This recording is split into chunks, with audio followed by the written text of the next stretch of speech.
The Federal Reserve might want to fix your wallet by turning it from this into this. Though your wallet is still designed for dollar bills, Americans have been using cash to buy things less and less over the years. That's part of why the Fed is considering digitizing the US dollar, giving people money they can access on their phone and bypassing electronic payments that can be slow and costly for businesses. Some see this as a necessary upgrade to the US financial system, but others worry it could potentially upend commercial banking. There are some very, very difficult questions to answer, but I think we are engaged in a serious program to understand both the technology and the policy issues. A central bank digital currency, or CBDC, is exactly what it sounds like, a purely digital form of a country's money issued by its central bank that people can use just like cash. It's true that cards and apps already allow for electronic payment, but behind the scenes, these financial transactions involve several steps, settling payments over a patchwork of systems. The plumbing of the system is still based on a cash system. Josh Lipsky is the director of the Atlantic Council's Geoeconomic Center and says the US financial system is still pretty old school when it comes to moving money around. It's based on banks talking to banks saying, hey, I need you to transfer this to me. We've updated some of that over the years, but if you were to look back, a lot of it dates back to the 1950s and before, and that's not a great way to run a modern global economy.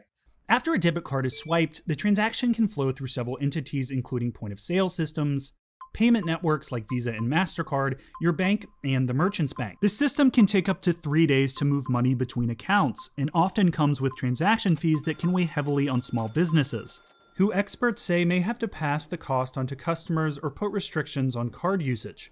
These extra costs can limit their revenues and customer base. CBDCs could bypass this system, allowing digital money to flow directly between two people, in the same way you hand over cash at the register. One method the Fed is considering is issuing digital wallets to Americans directly, or through commercial banks or other financial service providers. The digital dollars themselves would be no more than computer code, possibly stored on a central ledger at the Fed or on a distributed ledger like many cryptocurrencies. When you use your wallet to pay for something, the Fed would take the digital cash out of your wallet and deposit it into the merchants, simplifying the process and doing it without fees. These could be done through an app on a phone, or for those without smartphones, an SMS text message or debit card. Besides frictionless payments, a digital dollar could help the 8.4 million unbanked households who don't have a debit or credit card and can get left behind in a cashless world. For example, instead of mailing checks, the government could deposit your tax refund or stimulus payments directly into your Fed wallet, making the money available immediately. Proponents also say CBDCs offer a much more effective tool for central banks to enact monetary policy. Right now, the Fed influences interest rates across the entire economy by setting borrowing rates between banks, known as the federal funds rate. But this is often a fraught process that doesn't always produce the desired results. The Fed sets this benchmark rate and other private banks are supposed to queue off it, and then your mortgage is supposed to queue off it. Does that really work? How much time does it take?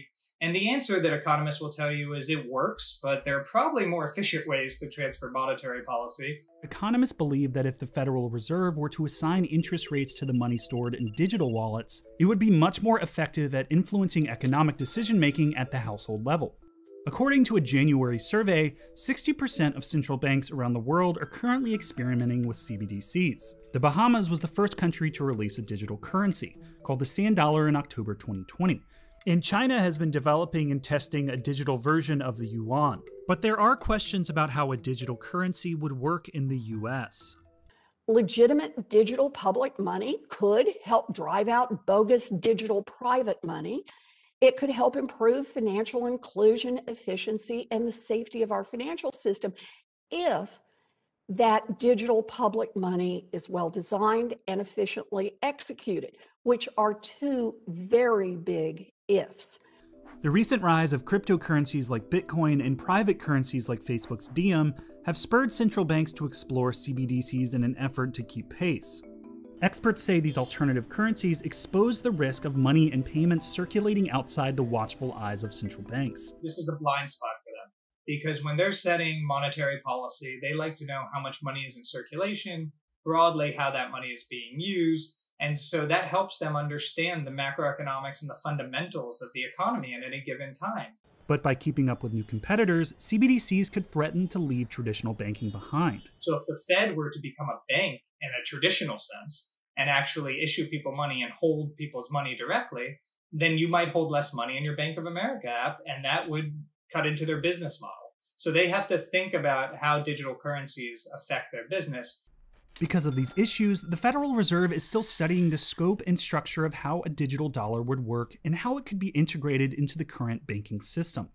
The Fed doesn't want to start dealing with 300 million customers overnight. They're not equipped to do that. So you don't want to call up the Fed at midnight and say, I forgot my password. This is not something the Fed wants to be doing or can do. So they need to think about who to work with to deliver digital dollars. The Fed would also have to tackle privacy concerns over how anonymous digital dollar payments should be, and whether the money should be restricted to specific transactions or programmed to expire after a certain time period to encourage spending.